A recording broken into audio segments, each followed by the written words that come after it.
Donc, je pars de l'idée qui est la suivante, c'est que les travailleurs, les gens qui font de la restauration d'œuvres d'art, sont des gens qui sont des indépendants et qui ignorent qu'il existe une législation européenne qui protège les travailleurs et qui donne des obligations à leurs employeurs de les protéger contre des risques chimiques, 2, contre des risques physiques tels que le bruit, les vibrations, principalement, mais aussi les ambiances thermiques, les rayonnements, que aussi on doit donner des équipements de travail pour que ces gens soient protégés contre les nuisances. Donc il y a toute une politique, une philosophie, et ceci aussi dans le fait qu'il y a des charges, par exemple les gens qui manipulent des objets et ainsi de suite, on doit utiliser un certain nombre d'appareils de manière à, disons, faciliter leur travail.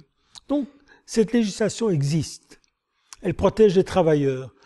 Je crois que la première phase serait que les gens qui font de la restauration d'œuvres d'art connaissent ces lois. Ça, c'est la première chose. Et s'ils appliquaient cette législation européenne, justement, on est dans un cadre européen, ils auraient au moins une base légale pour faire de la protection des travailleurs.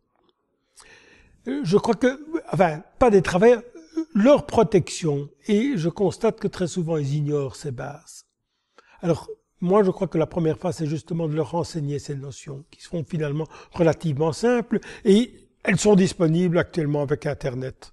Donc, quoi de plus simple? Tout le monde y a accès, et on y a accès dans les 22 langues européennes en plus. Voilà, ça c'est mon principe de base. Alors évidemment, pour les gens qui font la restauration d'œuvres d'art, le risque chimique est important, souvent ignoré, parce qu'on est devant des produits multiples. On ne sait pas comment les utiliser, quels sont les dangers. Et c'est une grande difficulté scientifique à ce niveau-là, mais dans d'autres métiers, il y a longtemps qu'on a commencé à faire ce genre d'études, et donc il suffit de les appliquer, de prendre connaissance de ce qui existe. Voilà un peu l'essentiel de ce que je veux faire. On peut retrouver la même chose pour la lutte contre le bruit ou les vibrations. Les gens qui utilisent des instruments vibrants, il y a une législation relativement récente concernant les vibrations appliquées main-bras et les transmissions osseuses, les effets osseux. Donc il suffit d'appliquer ça. Et on fait déjà de la bonne prévention.